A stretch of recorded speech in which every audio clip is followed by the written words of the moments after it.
Pessoal, começando aqui mais um MTM Podcast. Hoje eu tenho um convidado aqui, o professor Pedro Paulo, há 28 anos como professor e há 18 anos como professor da UF. Obrigado pelo convite, é um prazer estar aqui com todo mundo aí que acompanha a rádio. Obrigado pelo convite mais uma vez. Não, a casa é sua, meu amigo, você sabe disso. Fico feliz em você ter aceito o convite novamente, né, que deu um probleminha na outra gravação. Mas hoje está dando tudo certo, fizemos todo o teste antes. E conta um pouquinho aí, ô Pedro Paulo, aí da sua trajetória como professor. Bom, eu sou formado pela UERJ, me formei em Educação Física pela UERJ, e desde então eu sempre investi muito em pesquisa e ensino e em projetos de extensão, que são projetos aplicados ao atendimento ao público. A forma como a universidade, uma das formas como a universidade comunica com a sociedade. E eu tenho sempre trabalhado antes de entrar para a UF, eu trabalhei um tempo em instituições privadas, seja na pós-graduação, principalmente.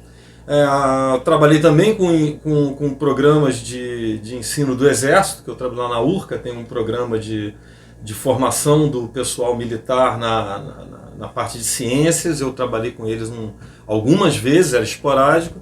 E efetivamente, depois da minha pós-graduação, porque enquanto eu estava trabalhando em algumas instituições de ensino, seja na graduação ou na pós, eu realizei minha formação em mestrado e depois doutorado. Meu mestrado foi no Rio de Janeiro, na UFRJ, no programa de Engenharia Biomédica. Posteriormente eu fui para São Paulo fazer o doutorado no Instituto do Coração, no INCOR, em modelos de hipertensão. Voltei para Niterói para trabalhar com fisiologia do exercício, com exercício físico, na UF. E aí eu fiz o concurso e estou na UF desde 2005. Agora até a aposentadoria, se tudo der certo. Vai dar certo sim, vai dar certo sim. E você tem bastante projeto em andamento, né, lá na UF, né? Tem alguns. Nós estudamos muito lá as respostas do organismo ao exercício físico, ao calor, ao que se chama de estresse térmico, e também a diminuição do oxigênio, a falta de oxigênio, chama hipóxia. Isso acontece muito em altitudes elevadas, em aeronaves, em avião, quando o avião não está pressurizado, acaba a pressurização, as pessoas respiram o ar que está do lado de fora do avião, que muitas vezes está numa altitude muito elevada, e isso tem impacto no organismo. Assim como nas doenças, por exemplo, na Covid, agora há pouco tempo não, infelizmente nós ainda estamos na Covid. Tem uma manifestação da Covid que se chama hipóxia silenciosa. O indivíduo fica com pouco oxigênio sendo transportado no sangue e não percebe. E isso é uma coisa muito grave e ninguém explicou ainda esse mecanismo de funcionamento. Como é que funciona isso? Normalmente, quando a gente está em altitude, nós temos uma sensação de falta de ar, né? Mas no caso da Covid, a doença é tão traiçoeira que a gente ainda não conseguiu explicar. E nós estamos investigando isso também. E estudamos envelhecimento, diversas populações, e estamos agora abrindo projetos com estudo de Parkinson, da doença de Parkinson, e tudo sempre voltado para o controle da respiração e do sistema cardiovascular, e envolvendo o exercício físico nisso tudo. Então, são várias linhas que se entrelaçam, né? Entendi. E atualmente a gente está estudando bastante isso. Uma linha muito forte é justamente, hoje a gente estava falando aqui da temperatura, está um dia muito quente. Está demais. As respostas das diversas camadas da população, não só ao exercício, mas a própria exposição ao calor. Por exemplo, nós publicamos recentemente que as mulheres sofrem mais no calor do que os homens. Elas têm uma tendência à pressão arterial cair e sentir um mal-estar mais do que os homens. E tem alguns mecanismos associados a isso, que é o que a gente estuda. E agora a gente está avançando isso para os idosos e também para os indivíduos que foram acometidos por alguma doença. Por exemplo, Parkinson, eles parecem ser muito sensíveis à mudança de temperatura para um clima quente, como é o nosso. Isso merece ser estudado. Bem quente, por sinal. bem quente. Deixa eu te falar. E a UF, infelizmente nessa pandemia, ela está tendo um papel importante, né? Em pesquisas. Sim, sim. A UF conseguiu construir com a Prefeitura de Niterói uma parceria muito importante, porque o grupo de trabalho, uma equipe técnica que trabalha em conjunto entre UF e Prefeitura, conseguiram estabelecer protocolos de segurança sanitária, conseguiram avançar no sentido do atendimento dos doentes, e isso ajudou muito a orientar as ações da Prefeitura. Por outro lado, a UF também contribuiu com alguns exames, contribuiu com métodos que nós desenvolvemos na universidade e aplicamos não só nos nossos estudos, mas também no hospital universitário, e isso permitiu uma interação bastante importante para aprender a lidar com a Covid. Então, inclusive para determinar como a própria universidade iria funcionar ou não. Tanto que nós interrompemos no momento certo as atividades presenciais e agora estamos retornando. Enquanto isso, nós estabelecemos diversos meios de atender os alunos, atender a população, continuar com os nossos cursos de graduação e de pós-graduação, as atividades de ensino e extensão, de pesquisa na medida do possível, mas tudo num protocolo muito restrito. Eu acho que, não só do lado da UF, mas pelo lado da Prefeitura, que também tomou as atitudes corretas nos momentos certos, o impacto da pandemia em Niterói obviamente foi grave. Não teve como não ter impacto, mas foi bem menos do que seria se não tivesse... Em outros lugares. Tanto que o número de óbitos, pessoas que ainda tiveram sequelas graves ou foram hospitalizados, é alto. Eu sou solidário a todo mundo que sofreu e ainda sofre com a doença, mas eu acho que nós tivemos uma condição ainda menos ruim do que outras cidades próximas aqui de Niterói, pelo Rio de Janeiro, e pelo país afora. Inclusive, tivemos até a parceria da UF com a Prefeitura para usar o campus da UF do Gragoatá para vacinação. E eu acho que o conjunto todo das ações fez a diferença. Fez a diferença. A gente tem uma cobertura vacinal boa. Eu estava olhando, acho que foi hoje de manhã, no mapa da Covid, né? O risco mais baixo está na nossa região. Graças a Deus. Está na nossa região aqui. Você vê no mapa do Brasil uma mancha verde que corresponde a Niterói, Maricá. Esse pedaço aqui do Rio de Janeiro, ele está muito mais favorável a uma condição de convívio e de restrições sanitárias do que outros lugares. E aí eu acho que a ciência, eu diria pelo lado da UF, e a Prefeitura entendeu que precisa ter essa parceria com o conhecimento científico para tomar as decisões. E eu acho que isso realmente contribuiu para nós termos um impacto menos negativo aqui. Né? Muita coisa. Eu não tomei a terceira ainda, porque eu fui lá, não tinha a Pfizer. Pega pra aí, Pedro, por favor, que eu esqueci de trazer pra cá. Essa aqui? Essa aí. Canequinha da M2M. Obrigado, meu amigo. Eu não tomei ainda porque não tinha da Pfizer, né? Eu não tomei ainda, porque eu tomei as duas da AstraZeneca, eu só posso tomar a terceira da Pfizer. Eu tomei as duas Coronavac e a terceira foi a Pfizer. Ela tem que tomar a Pfizer. Aí eu sempre procurei fazer isso tudo no momento que eu tive a Você não pegou Covid? Não. Não que eu saiba.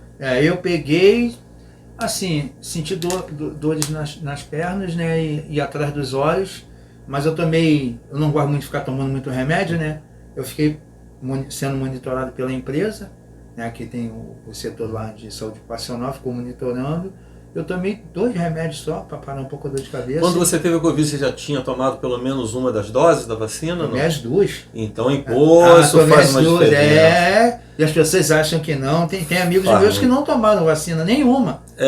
Hoje em dia, todos os dados que nós temos, não só em Niterói, mas no Brasil, é que 80%, quase 90% dos casos graves da doença, de internações, são justamente daqueles que não têm cobertura vacinal. Ou não é não. completa, ou tem gente que não tomou nenhuma. E justamente são os casos mais graves.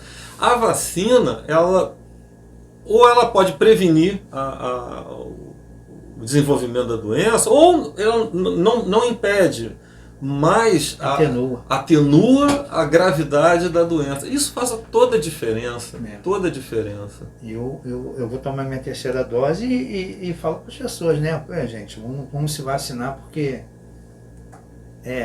para quem sofreu, né? Quem perdeu familiar e quem teve internado. Tem uma prima minha que ficou 90 e poucos dias internada. Ela está se recuperando, graças a Deus.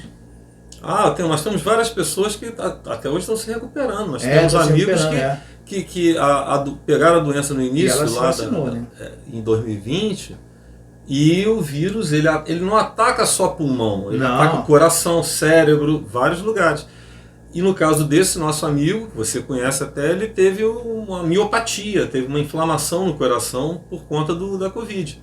E está se recuperando até hoje. Uma outra amiga, que é cardiologista, estava naquela loucura de trabalho, também ficou doente e passou um ano inteiro sem olfato, sem paladar e muito cansada.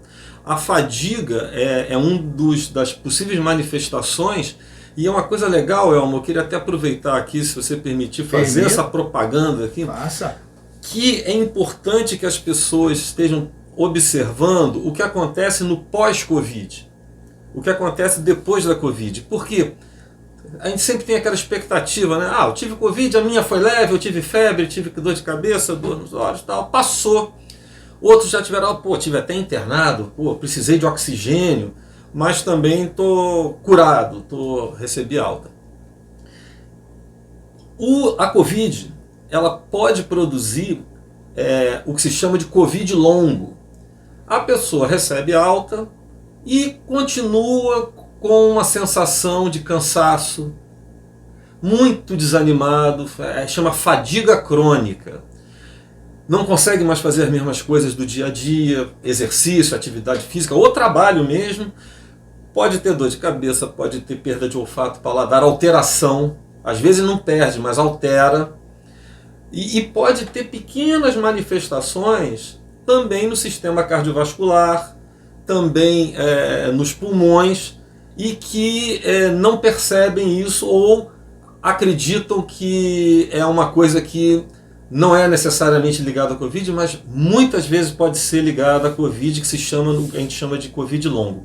Nós estamos na UF com alguns projetos sobre o estudo da Covid longo. Nós recebemos até agora um financiamento para estudar isso. Então nós temos pacientes que são do Antônio Pedro, mas nós também estamos fazendo uma mobilização, uma divulgação para os nossos projetos que procuram encontrar pessoas que tiveram Covid e que gostariam de participar do protocolo de estudo, às vezes sem sentir nada, ou achando que não tem nada, e algumas que ainda podem ter alguma coisinha residual e não estão percebendo isso. E isso seria muito importante estudar, porque a gente pode ter efeitos de longo prazo associados à Covid, e isso não se conhece.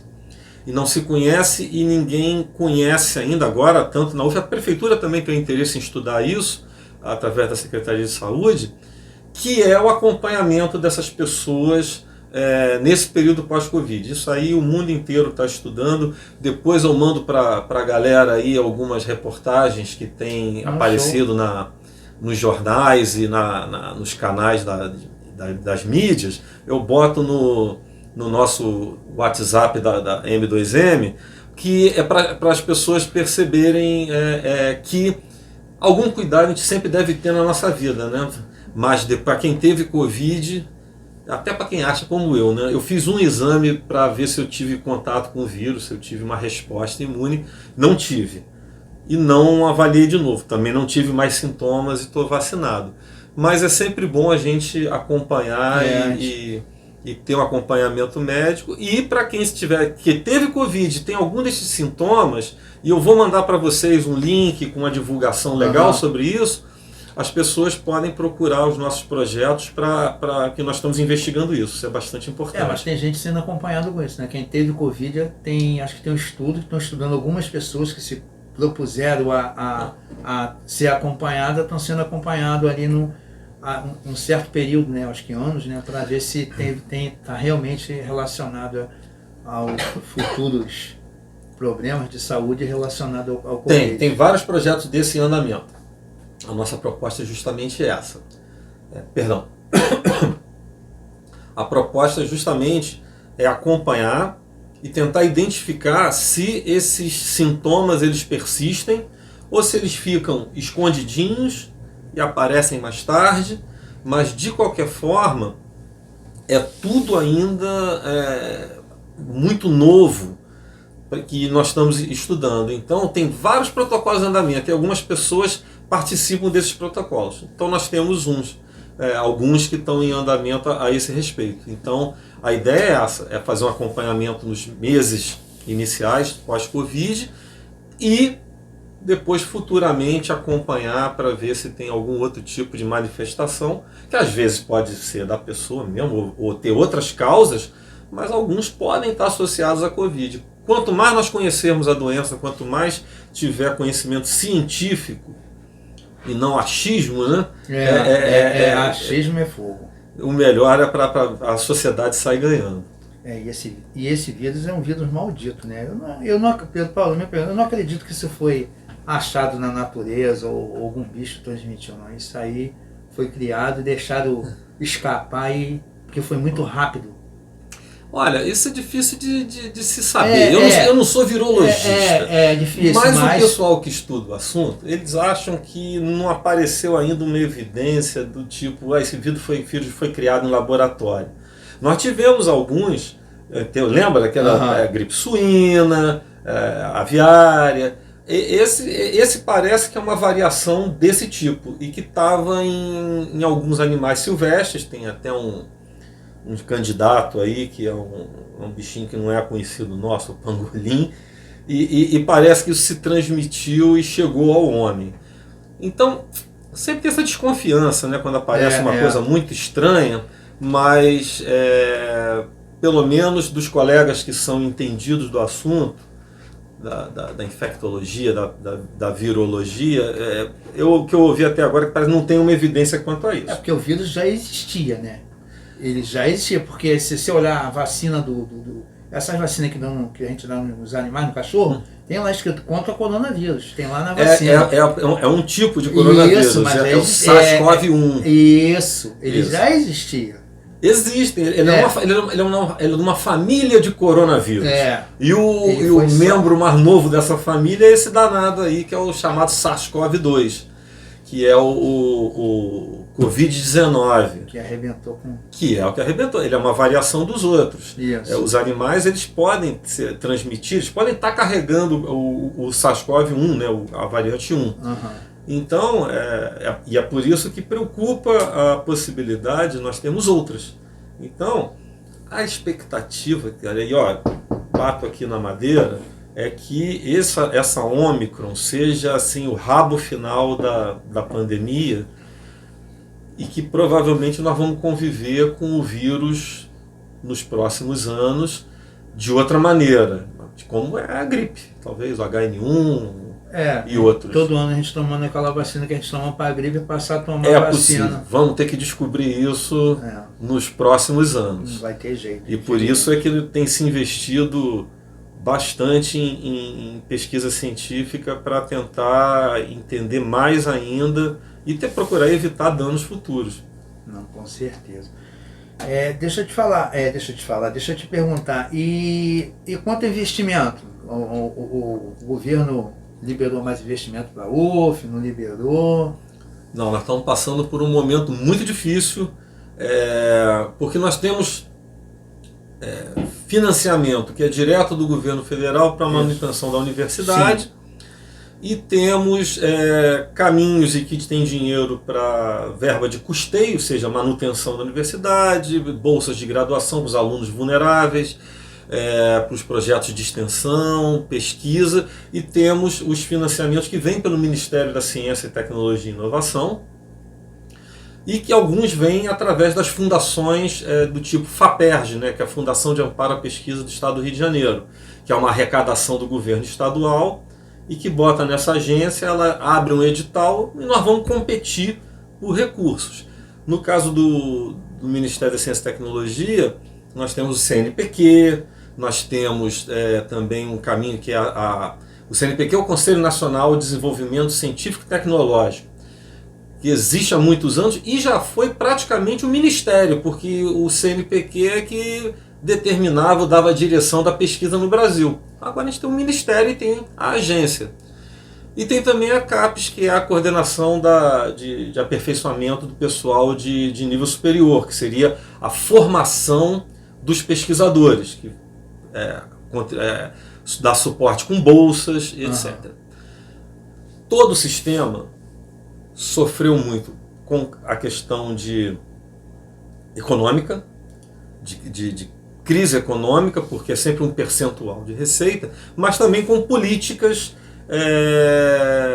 que aí depende do governo incentivar ou não, depende de ministérios da educação e de ciência e tecnologia disputarem esses recursos e distribuírem. Então nós tivemos uma redução brutal na ciência e tecnologia, no MCTI, que é o Ministério do Astronauta, do Marcos Pontes, e tivemos no Ministério da Educação também cortes muito violentos no financiamento das universidades federais. Inclusive, lá na UF nós temos convivido sistematicamente nos últimos anos com redução de verba. Então isso tem impacto no auxílio estudantil, no acolhimento estudantil, tem na manutenção da instituição, inclusive aí eu não digo nem de construção, apesar do que nós estamos conseguindo terminar obras. Mas isso tem sido um esforço muito grande da gestão da UF, do reitor, o Antônio Cláudio Lucas da Nóbrega, que é o reitor da UF, tem conseguido fazer uma ginástica das tripas coração com os recursos que diminuíram, mas estão tentando aperfeiçoar a gestão e conseguir avançar de alguma maneira. Mas a restrição orçamentária ela atingiu de uma tal maneira, olha só, vamos dizer que o último número que eu me lembro, em 2015 nós tínhamos 15 bilhões de uma verba para pesquisa, eu não lembro agora qual ministério que estava isso, acho que era para ciência e tecnologia de maneira geral, e caiu para 3, 4, 5 Nossa. Recentemente, sendo que o sistema de pesquisa brasileiro ampliou nos últimos 15, 20 anos, né? Então agora a gente está tentando evitar que isso encolha, porque quando você reduz dinheiro para pesquisa, é difícil, inclusive, desenvolver métodos e desenvolver conhecimento para identificar, por exemplo, a Covid.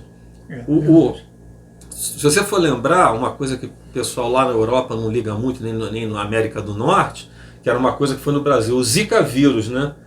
O Zika vírus, os brasileiros conseguiram em um mês identificar por onde era o caminho que o Zika vírus aparecia, e aí viram que era um mosquito. E isso foi uma coisa em tempo recorde. Isso só se consegue quando você tem uma base tecnológica muito forte. Então, enquanto a gente ainda está conseguindo manter os laboratórios funcionando, nós estamos conseguindo contribuir e os brasileiros têm participado intensamente na descoberta científica. E eu vou citar só a história do coronavírus, que é a mais recente, que todo mundo viu a importância da Fiocruz, do Butantan, das universidades, dos institutos de pesquisa na solução de problemas diretamente relacionados à população.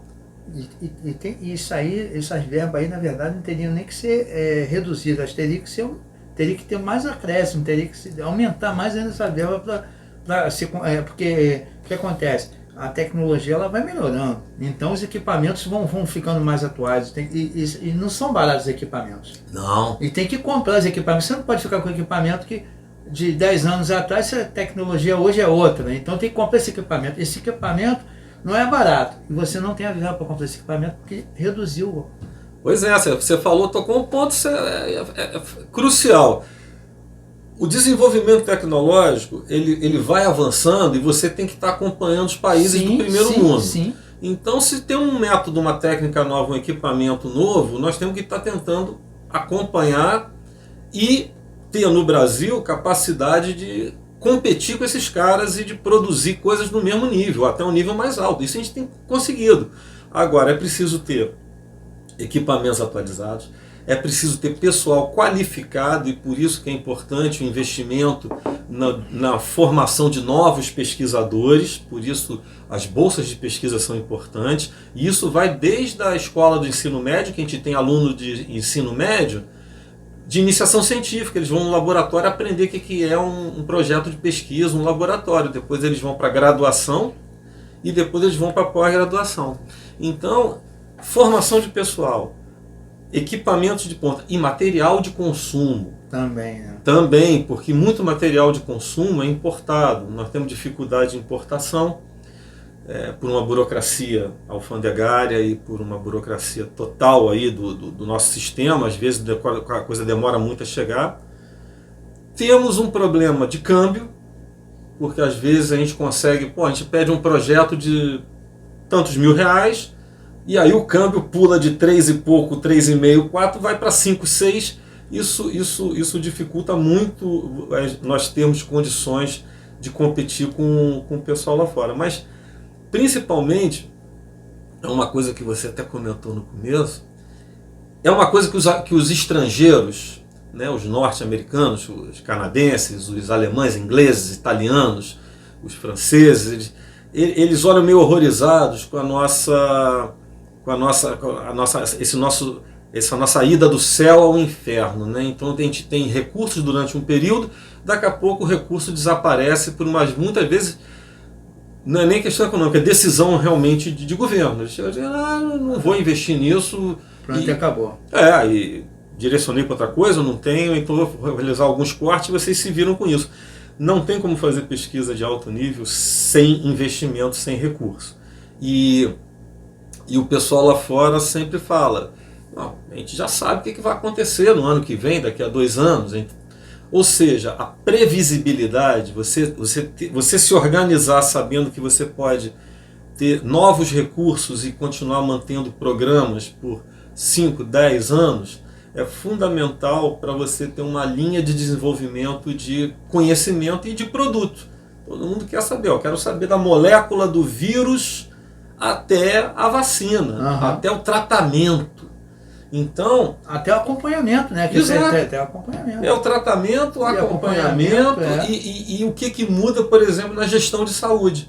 Ou seja, é uma linha completa. Agora, isso demanda realmente a capacidade de a gente ter investimento de longo prazo e com alguma previsibilidade, porque senão os projetos eles param e voltam.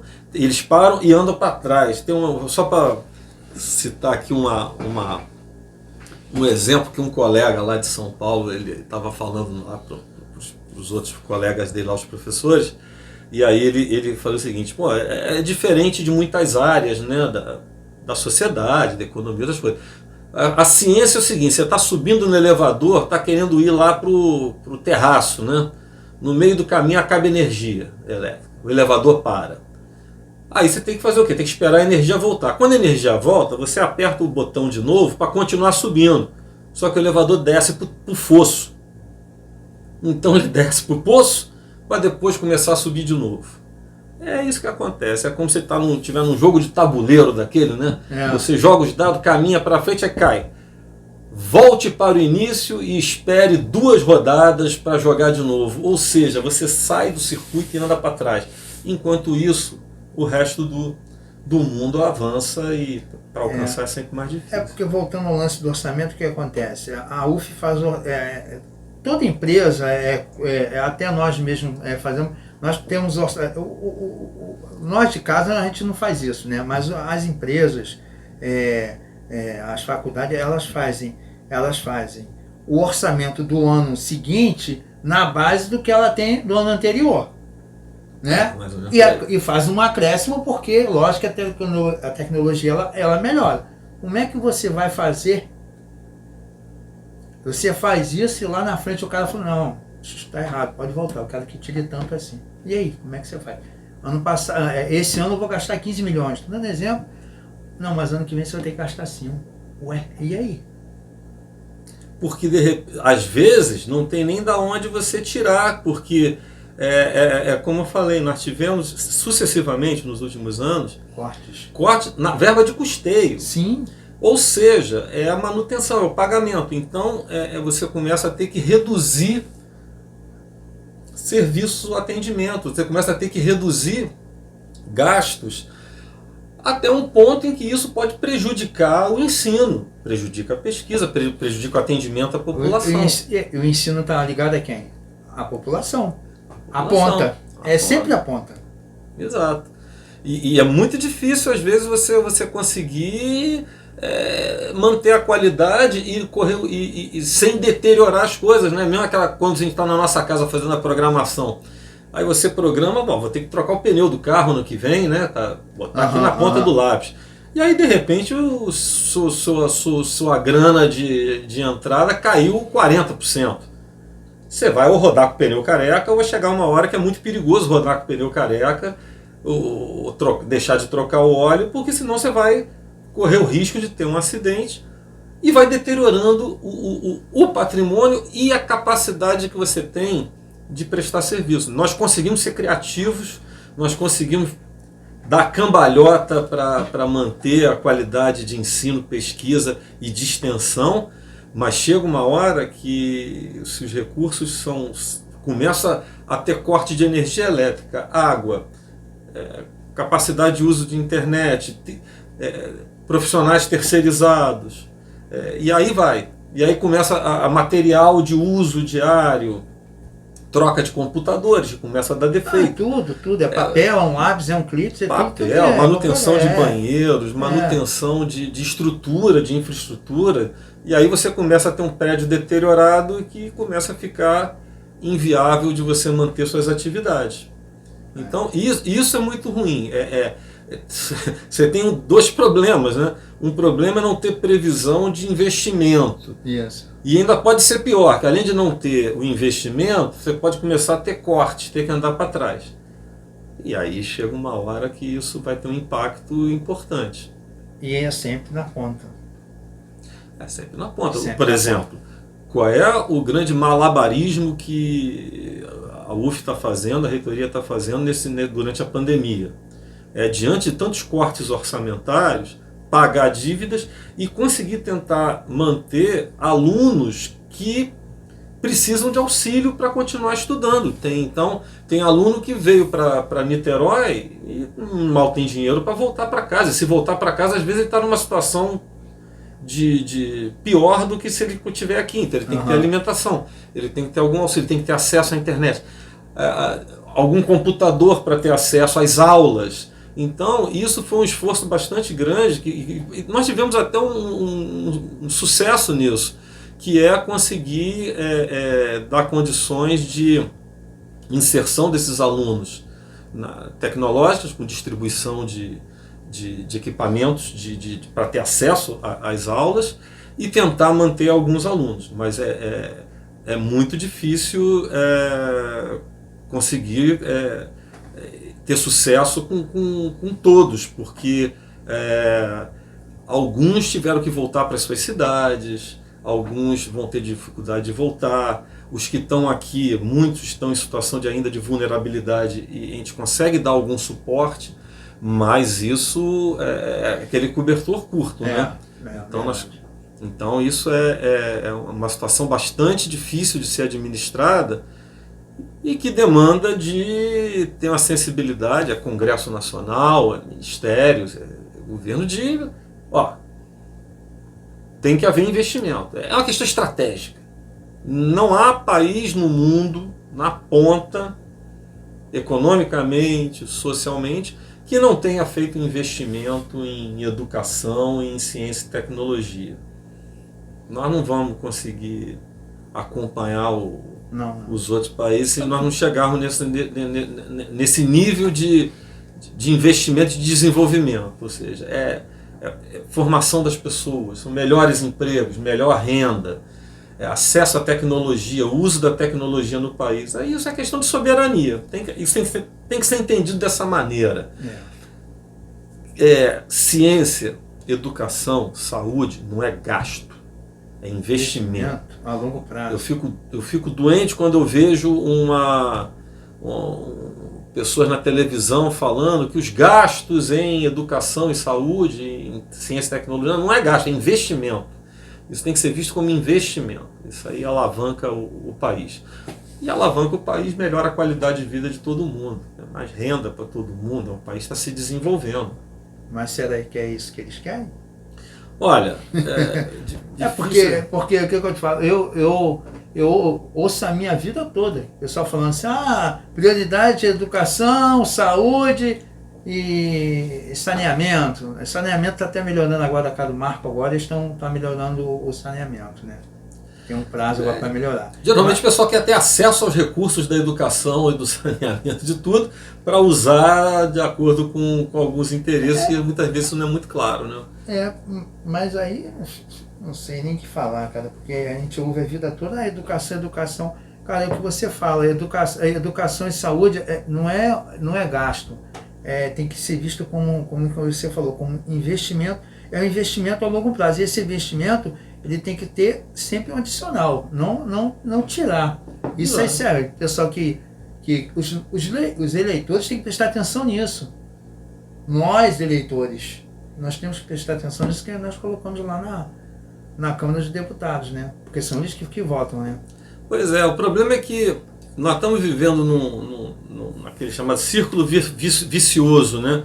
Está todo mundo tão preocupado em não perder emprego, tentar ter um poder de compra para comprar as coisas que está cada vez mais difícil de comprar. Você está lutando pela sobrevivência, às vezes é difícil ver que parte da causa dos problemas está ali. E aí você até se esquece que as crianças estão tendo dificuldade em encontrar vaga nas escolas, os professores estão com salário defasado, as condições da escola estão deteriorando. Então a gente fica ligado naquele negócio mais imediato, né? E esquece de ver que as causas de muitos dos nossos problemas estão em outros lugares que precisam ser atacados. E isso é difícil. É difícil mobilizar as pessoas nesse sentido. Mas isso aí é uma coisa que é uma luta diária nossa, né? A gente vai tentando sensibilizar e dialogar com as pessoas e tentar mostrar que justamente quando os caras tem uma proposta para se elegerem para qualquer cargo, tem que saber se isso está sendo acompanhado, se está funcionando, como que as pessoas estão votando, quais são os projetos que estão em andamento. Porque é muito fácil as coisas serem mexidas e quando você vê, não era nada disso. Não. Tanto que tem um monte de discussões aí de bomba relógio que está sendo colocada no orçamento.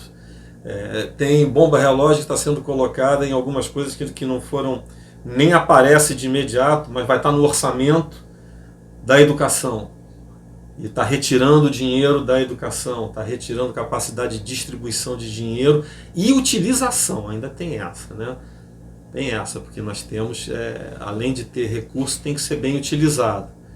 E muitas vezes os recursos são bem capilarizados, são distribuídos para o país, para prefeituras, para estados, para instituições.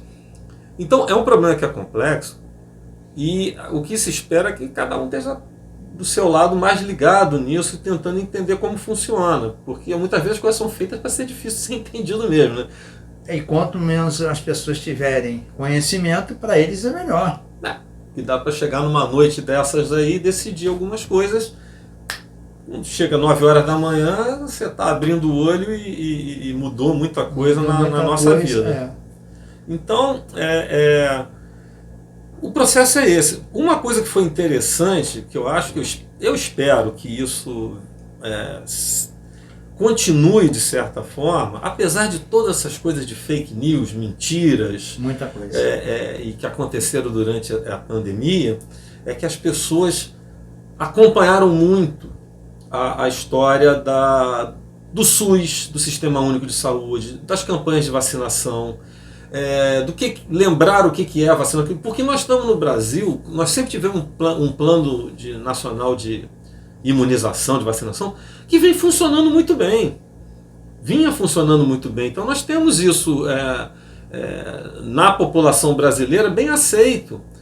E aí houve toda uma discussão, uma confusão, e eu acho que foi muitas vezes proposital em relação à vacinação da Covid, que atrapalhou, mas no final das contas a população tem procurado se vacinar. E eu espero que muita gente está com medo de vacinar as crianças. Não tenham medo, vacinem seus filhos. Nós que temos aí mais de 18 anos de idade, 20 anos de idade, todos nós já tomamos umas 19 vacinas. Muita coisa. Na minha época, eu lembro que chegava lá a gente trazia um bilhetinho para os pais, a gente não sabia o que era, não falava, e chegava lá na escola, chamava, hoje tem vacinado. A gente era vacinado na escola. A gente era vacinado, a gente tomava vacina na escola. Pois é. E com esse... Como depois nós temos, através do SUS, postos de saúde em vários lugares, rapaz, isso... Nem na Europa, nem nos Estados Unidos tem um sistema desse. Acho que o Brasil é o único país que... É o melhor sistema de melhor cobertura, é o nosso. Apesar dele ser... ele sofrer assim, cronicamente de investimento baixo. Sim, de novo investimento. Subfinanciado. Isso. Mas ainda assim, nessa pandemia, nós vimos o que foi o SUS. Se nós não tivéssemos um sistema único de saúde, se nós não tivéssemos uma cobertura dessas, se nós não tivéssemos profissionais capacitados em universidades, institutos de pesquisa, trabalhando com capacidade técnica de conhecimento, como nós tivemos, ia ser uma catástrofe total. Nós nós já estamos com 650 mil mortos. Isso é uma guerra. É como se Niterói desaparecesse do mapa. Já parou para pensar nisso? É a cidade de Niterói, isso aí. É a cidade de Niterói. É como se Niterói sumisse, a população de Niterói. E então, isso foi alto porque a condução foi equivocada. Não vou entrar em questões políticas aqui. Não, não vale nem a pena. Mas nós conseguimos, por outro lado, evitar um impacto muito pior na sociedade, porque nós temos um sistema que funciona e nós tivemos pelo menos aí uma resistência do mundo aí do conhecimento científico e de áreas da saúde que trabalharam. E aí o legal foi que a população acompanhou muito isso.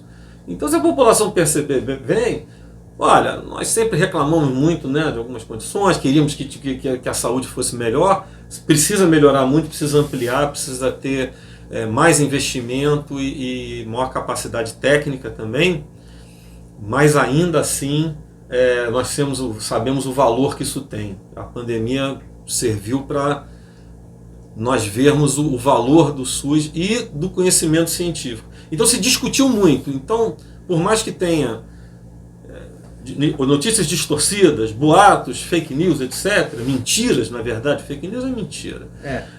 Nós ainda assim conseguimos botar na pauta do dia o papel da universidade, da ciência e da tecnologia. E a importância da vacinação. Né? A importância da vacinação. E eu acho que é importante insistir nisso, porque embora nós estejamos acreditando aqui que estamos no final da pandemia, a cobertura vacinal das crianças no Brasil ainda está muito baixa. Era para ser muito melhor. Era para estar muito mais alto. Que é importante, porque está tendo caso com criança. Tá. Então é desnecessário você ter uma criança hospitalizada, sofrendo no hospital, ou vindo até a morrer. Nós tivemos...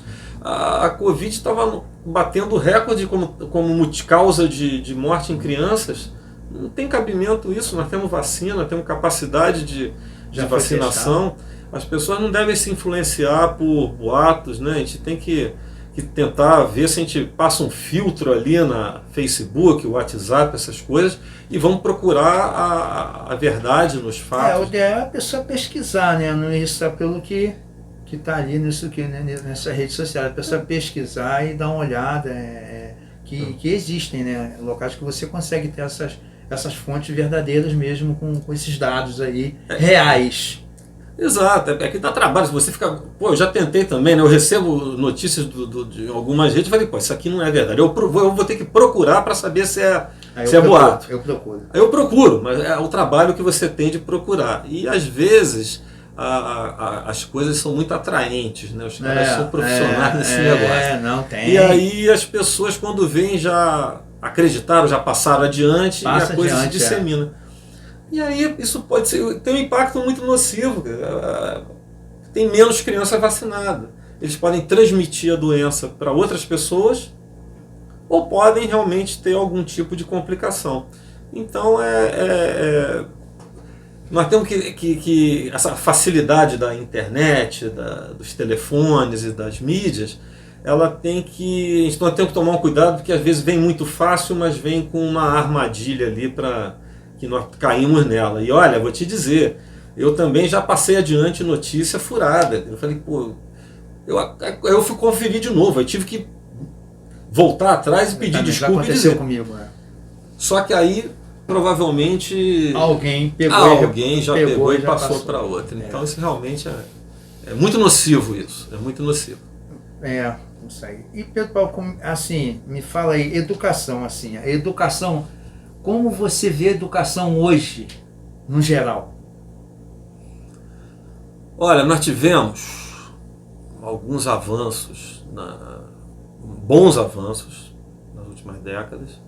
Atualmente nós estamos passando por um problema não só de financiamento, porque mudou a proposta que nós vínhamos experimentando tanto do ponto de vista de infraestrutura para a educação, que ainda tem muita coisa para avançar, e nós tivemos um certo retrocesso nisso, e sem necessidade nenhuma, uma discussão que não faz sentido, ela é irracional no meu entendimento, sobre o conteúdo, os currículos, são coisas que não faz sentido. Essa discussão toda que em parte foi um movimento de satanizar, por exemplo, um cara como Paulo Freire. Paulo Freire é um dos 10 educadores mais importantes do mundo. Então nós tivemos alguns avanços, muitos retrocessos, e hoje nós temos uma área meio conflituosa na educação, que é uma disputa pelo direcionamento que se quer dar. Então isso foi muito ruim, porque nós tivemos uma sequência aí eu tenho que falar, de ministros de educação trágicos. Foi muito ruim. Não fizeram nada, andaram para os lados, andaram para trás, brigaram com todo mundo, criaram conflitos onde não existia, e nós estamos com essa área meio estagnada, do ponto de vista de evolução. Então, eu acho que, aí quando eu estou querendo falar de educação, inclusive uma área que nem é minha área principal, que seria educação básica e ensino médio. Eu estou falando de ensino universitário. Eu sou da área do ensino universitário. O ensino universitário, ele se protege mais. Ele é menor e ele tem uma capacidade de tentar se proteger de influências externas, inclusive não só de dinheiro, de baixo investimento, mas de ataques. E nós sofremos muitos ataques, né? Disseram que na UF se faz balbúrdia, disseram que aqui nós plantamos maconha e temos laboratório de metanfetamina. Quer dizer, as pessoas fazem as denúncias dessa, criam um ambiente de conflito, não apresentam, não tem prova nenhuma. Aí no fato, aí entra uma questão mais política, né, Elmo, de querer não deixar a universidade ou os profissionais, a população ter voz e ser crítica. Então isso a gente ouviu muito. Não tem que ser crítica, não tem que ser contestador. Mas é isso que está mantendo a universidade ainda viva, é a capacidade de desafiar as ideias, de criar ambiente de debate, de discussão livre. Entendeu? Então isso teve ataque ideológico por um lado, financeiro por outro, e sem uma proposta clara de planejamento. Qual é o projeto para a educação? Isso é terrível, porque você não, a previsibilidade parte para você ter uma ideia de um projeto. O projeto envolve parâmetros lá, onde que a gente tem, como é que nós vamos chegar, como é que nós vamos desenvolver o ensino. Então, foi muito mais conflito do que propostas consistentes. Acho que isso aí foi muito ruim. No final das contas, nós tivemos retrocesso nesse sentido. Tá? Assim, nesse ano ou nos últimos anos? Nos últimos anos. Nos últimos anos. Nos últimos anos. Aí foi a questão do financiamento. A gente tem se você for olhar em qualquer site que mostre dados do Estado brasileiro, você vai ver que a gente tem um pico de investimento em algumas áreas que vai até 2014, 2015, depois começa a cair e vai desabando. Isso é uma coisa de investimento. Por outro lado, nós temos um direcionamento. Então, nós temos um direcionamento que vai a partir, por exemplo, no caso da educação, a gente está falando de ministro da educação. Não só de ministro. Nós tivemos, se você for lembrar agora, tivemos 3 escândalos. Dezenas de técnicos de alto nível do Instituto Nacional de Pesquisas Educacionais Anísio Teixeira, que é o INEP, que é o que coordena provas, avaliações, que está envolvido na avaliação da educação do Brasil, pediram para sair porque houve interferência. Então, isso é muito ruim. São pessoas altamente qualificadas. Então, teve situação de conflitos, gestão dentro do INEP, que está associado ao Ministério da Educação. Nós tivemos recentemente também uma série seriam os assessores jurídicos, que também pediram para sair. Falaram que saíram porque está havendo interferência de gestão. E, rapaz, nós temos, independente de qualquer governo que passe por aqui, nós temos já há algumas décadas, e isso é uma coisa legal do funcionalismo público, é um corpo técnico no Ministério da Educação, no INEP, no Ministério da Saúde, em vários ministérios que são pessoas capacitadas com um corpo técnico de alto nível, e que, se o pessoal fizer muita lambança por aí, mas deixar esse corpo técnico que é de carreira, é o profissional de carreira, deixar esses caras trabalhando, eles resolvem a parada e tocam as coisas. Com certeza. Então, esse pessoal é que felizmente nós temos. E isso faz muita diferença, de você ter gente de carreira que passou por vários e vários anos com várias modificações de políticas educacionais, de investimento em ciência e tecnologia ou de saúde, etc. Mas eles conhecem bem o sistema. E são as pessoas que estão ali e tocam. Então, se isso for desmantelado, aí nós temos uma situação muito grave para administrar, porque aí vai ficar cada um por si. Então, acho que isso é uma coisa que a gente tem que tentar preservar. Fala-se muito mal do funcionário público. É uma injustiça. Eu sou funcionário público com muito orgulho e foi opção. Eu quis ser, eu gosto de ser funcionário público. Eu fiz concurso para trabalhar numa universidade pública e, na época, eu tinha opção de universidades privadas. Com salário que, se for ver hoje em dia, está melhor do que o meu, porque o meu não tem reposição. A gente não tem uma reposição de perdas, é muito demorado. Nós estamos sempre perdendo. Nós não temos nenhum dispositivo, gatilho salarial, nada disso. Dissídio, não temos nada disso. Então foi opção. Foi opção de investir nessa área, de fazer o que eu faço hoje. Isso aí eu gosto. Gosto, né? Faz por gosto, né? Faço, gosto, e tem muita gente que também está ali porque gosta, tem talento, e tem talento para ser funcionário público, tem dedicação para ser funcionário público, e isso dá uma estabilidade para o país, para a nação, cara, que é muito importante, que muitas vezes as pessoas não se tocam muito disso. Vira e mexe, tem aí alguns ataques ao funcionalismo, jogando funcionário público, população contra funcionário público, os trabalhadores. Tivemos isso agora também na pandemia. Mas é importante, já que tudo isso foi levantado nos últimos anos, e aí eu estou falando também em relação à pandemia, assim, abriu aquela caixa preta, aquela coisa de horrores, né? Isso. Então isso é o momento das pessoas, agora vamos procurar as informações corretamente, vamos ver como funciona. Vamos lá conhecer a UF. Nós estamos agora retomando o presencial 100%. Espero que nada aconteça de diferente, a gente deve voltar às nossas atividades, que seria o nosso normal, e vamos ter várias atividades para as pessoas conhecerem o que nós fazemos na UF. Além de acessar na internet, a ideia é que a gente tenha um contato maior com a população de novo, e aí é uma coisa legal, saber como que funciona, que coisas se faz. Visitar a UF, né? Vamos combinar uma visita aqui do pessoal do bairro. Vamos marcar. Fazer um tour.